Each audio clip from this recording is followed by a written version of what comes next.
Querido Deus, Pai Santo, estamos em Tua presença, Senhor, para Te louvar, bendizer o Teu nome, agradecer pela Tua bondade, pela Tua graça, pela nossa eleição, Senhor. Te louvamos, Pai, pela vida. Muito obrigado, Senhor, pela Tua vida em nós. Obrigado, Senhor, pela iluminação do Teu Santo Espírito. Obrigado, meu Senhor, pela Tua igreja. Ó Senhor, muito obrigado pelos meus irmãos e amigos. Guarda, Senhor, as nossas vidas, nos ensina a Te servir melhor. Opera na Tua igreja, na vida, Senhor, das criancinhas, da juventude, das famílias, dos senhores, dos idosos. Guarda cada servo Teu e cada ministro Teu, Pai. Em nome de Jesus Cristo te pedimos. Amém. Louvado seja para sempre o nosso Deus. Estamos de volta, meus queridos irmãos, com a palavra ao amanhecer. Hoje meditaremos no Salmo 132. Nós vamos ler os primeiros 10 versículos e aprender a respeito de um lugar para Deus. Deus, o Senhor de toda glória, o Criador do universo, Ele se mostra com o desejo de habitar em você, de habitar em nós. E neste salmo, nós vamos aprender um pouquinho sobre o Senhor. Um salmo de Davi. Lembra-te, Senhor, de Davi e de todas as suas aflições. Como jurou ao Senhor e fez votos ao poderoso de Jacó, dizendo: certamente que não entrarei na tenda em que habito, nem subirei ao leito em que durmo. Não darei sono aos meus olhos, nem repouso às minhas pálpebras, enquanto não achar lugar para o Senhor, uma morada para o poderoso de Jacó. Eis que ouvimos falar da arca em Efrata, e a achamos no campo do bosque. Entraremos nos teus tabernáculos e prostraremos-nos ante o escabelo de teus pés. Levanta-te, Senhor, no teu repouso, tu e a arca da tua força. Vistam-se os teus sacerdotes de justiça e alegrem-se os teus santos. Por amor de Davi, teu servo, não faças virar o rosto do teu ungido. Louvado seja para sempre o nosso Deus. Nós, meus irmãos, lendo a palavra de Deus, lendo os salmos, salmodiando, nós saímos, como qualquer poeta, sai do campo da exigência gramatical, sai do campo do pensamento lógico para um solo neutro, onde você usa a terminologia condizente com a sua emoção, você usa a expressão do coração, por mais que seja limitada, e direciona para a imensidão da criação de Deus, para a imensidão do mundo de Deus. E é isto exatamente o que nós encontramos aqui. Primeiro, Davi pede ajuda. Lembra-te, Senhor, de Davi e de todas as suas aflições. Davi foi um homem muito experimentado em sofrimentos. Teve problemas em família, no lado dos pais, como o último irmão, numa família grande, geralmente tem. Os últimos não são os primeiros, os últimos são quase escravizados. Todo mundo tem alguém para mandar, quer mandar naquele garoto, naquele último, naqueles... Isso no passado. Eu acho que hoje permanece em algum lugar onde tem muita gente nascendo. ele pede ajuda. E ele vai recordar de sua relação com Deus. Como jurou ao Senhor e fez votos ao poderoso de Jacó, dizendo: já que eu me tornei este líder, já que eu estou nesta posição de destaque, na liderança deste povo, eu tenho que fazer o que eu sinto a necessidade de fazer, o que eu desejo. Então, jurou ao Senhor, fez um voto ao Senhor. E no voto era isso aqui, versículo 3: certamente não entrarei na minha tenda em que durmo, na tenda em que habito, e não subirei ao meu leito.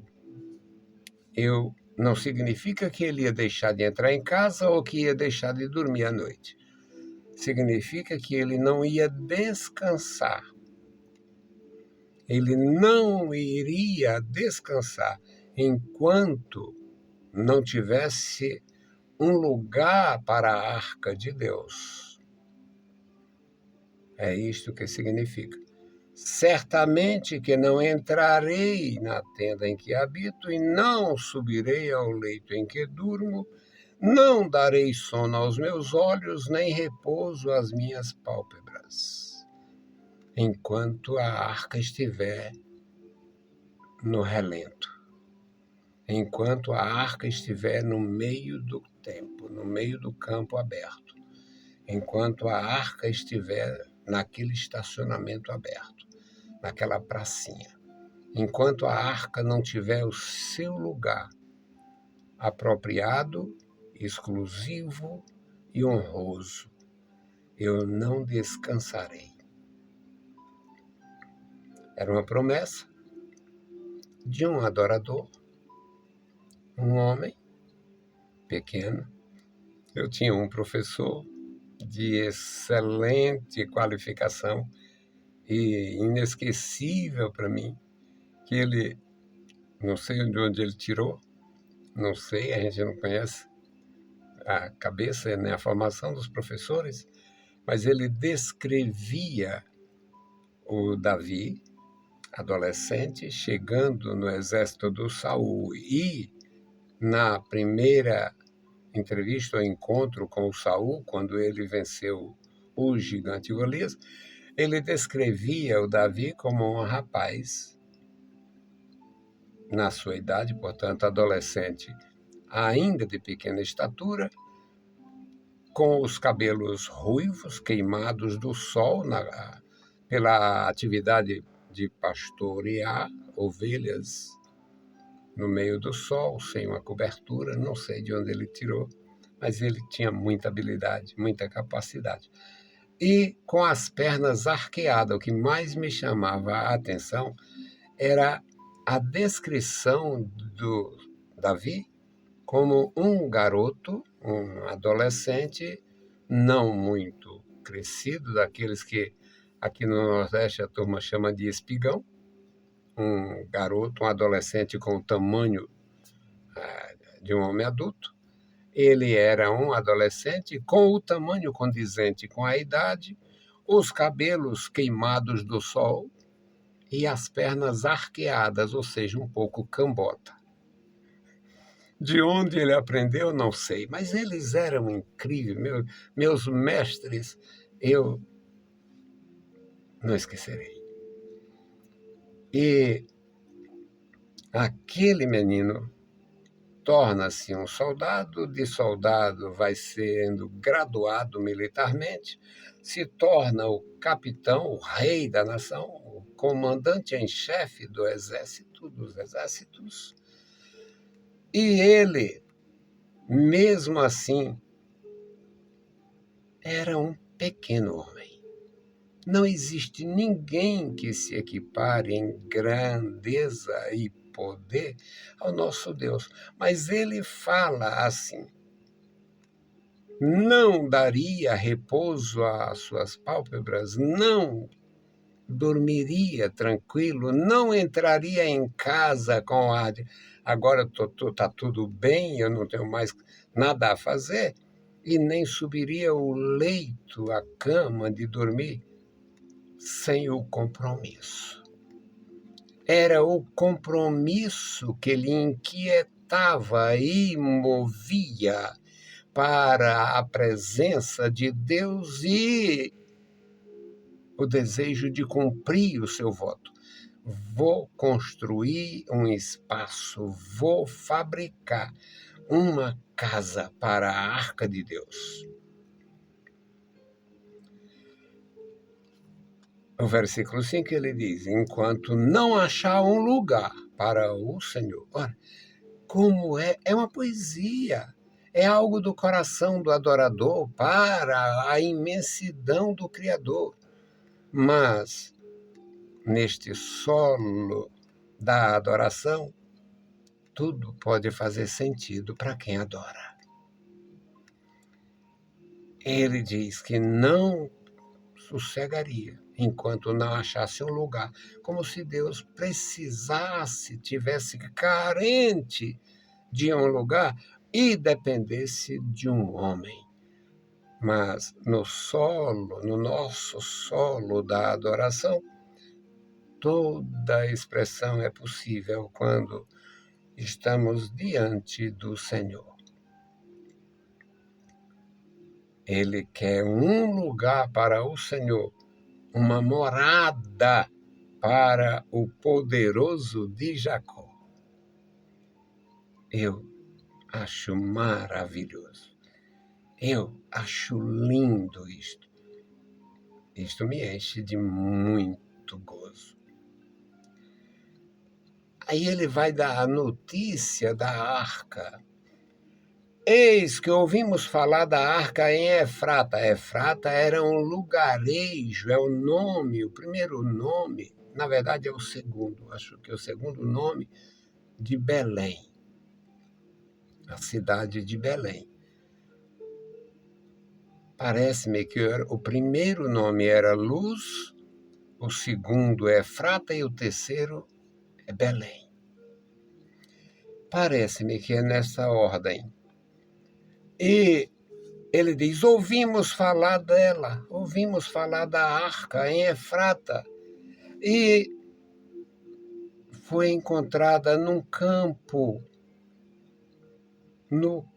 do bosque. Por que a arca não estava junto às pessoas?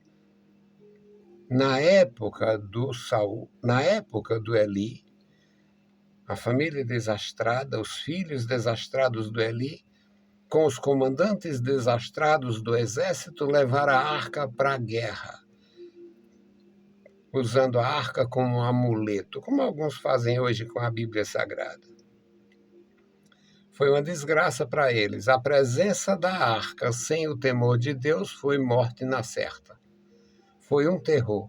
E os inimigos ainda capturaram a arca. Foi o que motivou a morte do próprio sacerdote ali. Ele suportou todas as más notícias, mas quando disseram e a arca foi tomada, ele caiu para trás e morreu. O Davi diz, a arca foi localizada em Efrata, no campo do bosque, porque ela não estava no vilarejo, entre as pessoas, perto da casa de algum chefe militar, porque ninguém queria, ninguém se sentia à vontade, ninguém tinha segurança para ter a arca do Deus Santo junto à sua casa pecaminosa. A arca do Deus Santo junto à sua fazenda, que tinha empregados sendo injustiçados. Ninguém queria se expor à morte em ter a arca do Deus Santo junto à sua casa, onde tinha filhos rebeldes, onde tinha, às vezes, um casamento de aparência ou não casamento, onde havia concubinas humilhando esposas. Quem era que resistiria à presença da arca? A presença da arca era a presença de Deus.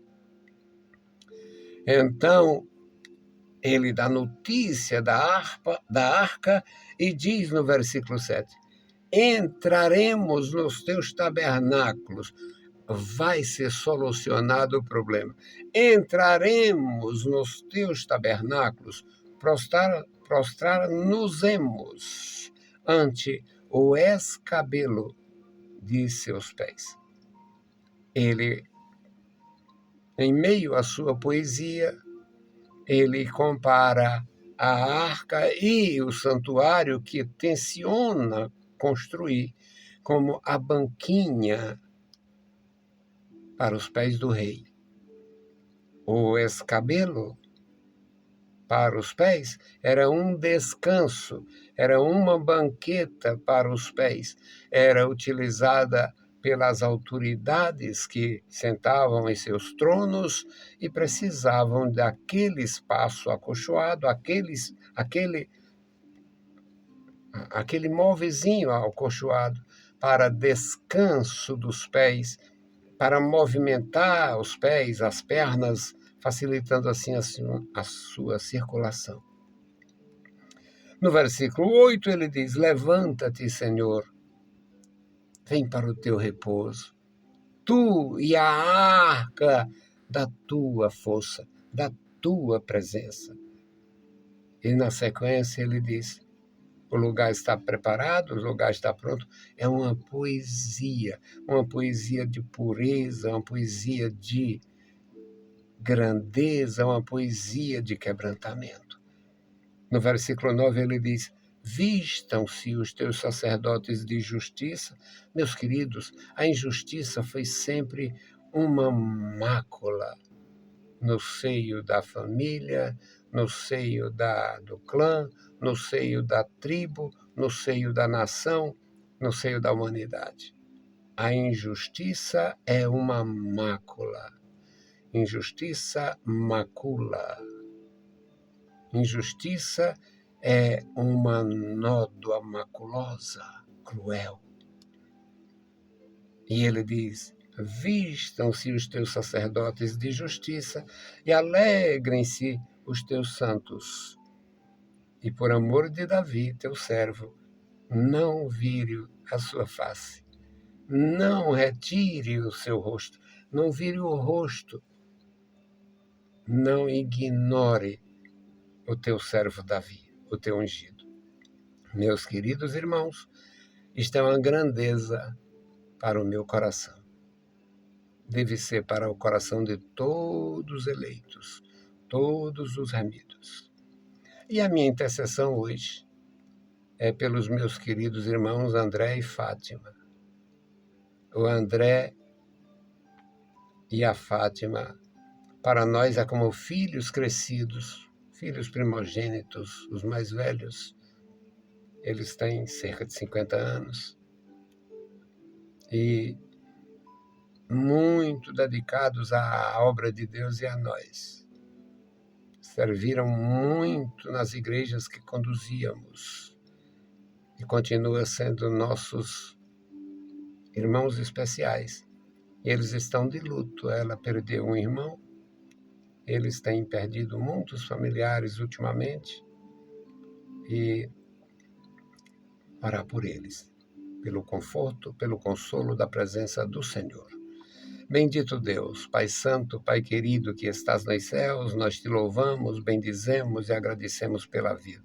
Obrigado, meu Senhor, pela tua bondade, pela tua graça, pelo teu amor, pelo teu profundo amor, meu Senhor, para conosco. Obrigado, Senhor, pelos meus queridos irmãos, pela tua igreja, a nossa igreja, Senhor, a tua igreja. Amado Pai, guarda os teus servos na cidade, no interior, guarda crianças, jovens e adultos. E agora, Pai querido, eu te apresento o André Martins e a Fátima, toma eles em tuas santas mãos, guarda eles, consola a Fátima, ó Deus, dá graça ao André, ajuda eles, meu Senhor, abençoa os familiares do André, Dona Hélia, toda a família, e os familiares da Fátima. Toma em tuas santas mãos os meus irmãos e os seus familiares e o seu lar. Amado Pai, tu és o nosso consolador, o nosso ajudador no tempo bom e também na angústia, na solidão, na perda. Amado Pai, opera na vida dos meus irmãos, opera pelo teu profundo amor. Em nome de Jesus Cristo, nós te pedimos. Amém. Meus queridos irmãos, a paz do Senhor e bom dia.